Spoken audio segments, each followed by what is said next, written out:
Saya ucap terima kasih kepada daripada termasuk TKSP, pengarah-pengarah dan semua agensi nampak membawa juga mesej itu. Tetapi bila kita lihat dan saksikan kadang-kadang bila ada sergahan ke bawah, nampak masih ada kebocoran, ketirisan dan amalan-amalan lapuk yang merosakkan sendi negara. Dan saya kait bukan saja kebetulan bahawa ini custom. Itu memang sangat mengetuk pintu hati saya dan perasaan saya kerana di bawah keluarga Kementerian Keuangan. Itu dengarlah bagaimanapun, bagilah peraturan. Sebutlah dalam Ramadan Mubarak Al-Karim, Karim, Kullu am wa antum bi khair. Tapi amalan lama untuk menyakau ini diteruskan. Kalau dulu bila kita tanya yang di bawah, dia kata, ya kalau di atas ambil bilion-bilion, apa salah aku ambil sikit? Itu kalau dulu saya dengar tu. Ya. Masa saya makan, saya dengar, jumpa pegawai, dia kata, tu saya kena faham lah, kami orang susah, ambil sikit apa salahnya. Nyata atas so ambil begitu banyak, semua lepas. Maka saya pun guna dalam ucapan-ucapan saya. Dapat 500 juta, itu commission. 500 ringgit, corruption. Dan saya luahkan itu rasa hati saya, isi hati saya, bahawa harus dihentikan. Jadi sebab itu sudah lihat umpamanya, semua agensi penguatkuasaan itu tumpu di atas dulu. Berbeza daripada pengalaman yang lalu. Sebab itu saya kata tanpa kecuali Tun, Tan Sri, Datuk Sri, pakar-pakar, saya tidak peduli. Kerana memberi satu pengajaran, tidak harus dilepaskan sesiapa, kerana ini baru kesan. Tetapi masih berlaku dalam negara kita. Saya tidak katakan saya ini sudah sempurna, saya juga ada kelemahan. Tapi saya cuba sedaya upaya untuk membetulkan kesilapan-kesilapan lampau. Dan memang bukan mudah, kerana serangan daripada tokoh-tokoh besar, orang-orang yang dah kumpul kekayaan berbilion itu kuat. Dia pengaruhi media sosial, boleh beli ramai orang, boleh pengaruhi semua dalam FB ataupun TikTok dan sebagainya. Menerima upah. Tapi saya kata tak ada makna saya jadi ketua dan pimpinan kalau saya tidak sanggup hadapi risiko itu. Kerana saya nak menyelamatkan negara ini daripada amalan curang. Kerana saya yakin Malaysia ini dengan kekuatan Melayu, Cina, India, Dayak, Kadazan, semua ini. Kalau dapat semangat persatuannya, hindari daripada api perkauman dan sentimen agama yang sempit, kita boleh maju. Islam itu anjurkan perubahan dan kemajuan. Islam itu anjurkan integriti dan tata kelola yang baik. Tetapi Islam yang dibicarakan itu, bila kita sebut tata kelola, amalan menyakau, dia sanksi. Ada ahli parlimen kata, apa nak perubahan? Bila penyasaran subsidi dan juga perubahan sistem pencen, dia tahu, tapi tak boleh kerana ahli parlimen ada yang B40. Itu cakap apa itu? Gaji puluh ribu dengan allowance masih B40. Dia ni cakap dari benua mana? Tapi hal ini ada pengaruhnya. Kerana mereka ada kekuatan dan ada sikap walak ni, cakap bohong bagaimanapun. Ya.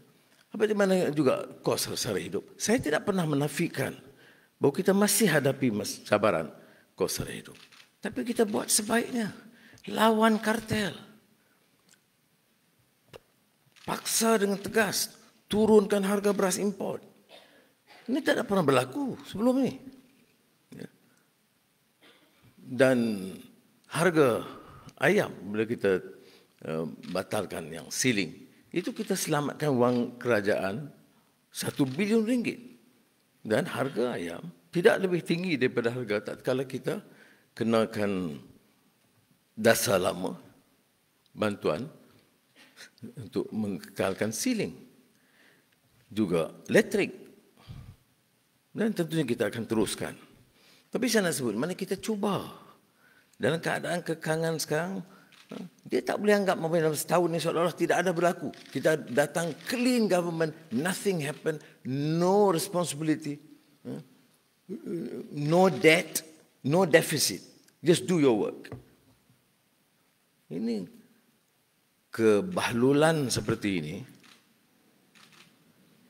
ya, pandangan-pandangan ini dia merosakkan, ya, dan nak nafikan hutang tu ada, ya. Dan saya sebut dulu, hutang ni tak salah. Kalau zaman marhum Tun Abdul Razak hutang untuk buka Felda, orang tak marah. Hutang untuk projek mega, dan daripada projek mega itu sakau ratus juta. Wajib kita marah dan tindakan. Ada beda di sini. Jadi saya hanya lontarkan ini dan luahkan perasaan saya untuk saudara cuba faham dan tolong sampaikan. Ya. Baik, itu satu. Tapi walau bagaimanapun, ya, saya tidak mau cerita yang terlalu negatif kerana bila terbongkar cerita umpamanya custom ini, sudah bayangkan satu departmen kecil itu kalau dikira kebocoran itu dalam setahun, kerana mereka mendapat mungkin kumpulannya mungkin 100 juta, tapi yang rugi itu 2 bilion. Bayangkan umpamanya, ya, kalau kumpul 200 jabatan-jabatan dengan pelbagai agensi dan sebagainya, kita hilang puluhan bilion ringgit yang patut dipulangkan untuk menjana pertumbuhan, bantu rakyat susah, tingkatkan mutu pendidikan, beri kemudahan kesihatan, dan beri gaji dan upah lebih tinggi untuk perkhidmatan awam. Ya.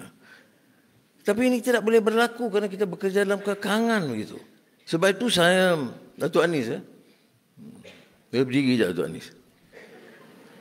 Saya ucap tahniah kepada Datuk Anis. Sebab dia tidak melihat itu segi negatif. Terus ambil tindakan. Ada kelompok itu terlibat, tukar. Kalau ambil tindakan disiplin. Ganti. Ramai lagi. Saya yakin majoriti penjawat awam ini orang yang ada integriti dan kasih kepada negaranya. Jadi jangan biarkan satu sekelumit ini mencacat image perkhidmatan awam. Jadi bila ketua pengarah, ketua-ketua agensi, dia tak pilih untuk cuba melindungi. Ini masalah kita. Lantik jawatan ketua pengarah, ketua agensi, gaji tinggi, tapi kerja dia nak lindungi segala keburukan yang berlaku. Jadi tak akan ada perubahan. Tukarlah berapa banyak ketua agensi. Tapi kecurangan itu terus berlaku kerana tidak ada kekuatan tekad. Walaupun dah puasa Ramadan dah 40 tahun dah, tak pernah lulus ujiannya. Jadi kalau ada tindakan seperti yang dilakukan oleh Ketua Pengarah Custom, saya ucap tahniah. Kerana berani dan ambil tindakan tegas. Apa tidak ada risiko? Ada risiko. Tak ada yang marah. Ada yang marah. Nah, tetapi itulah tanggungjawab kalau jadi ketua, bersihkan segera. Jadi Datuk Anis teruskan dengan lebih berani lagi.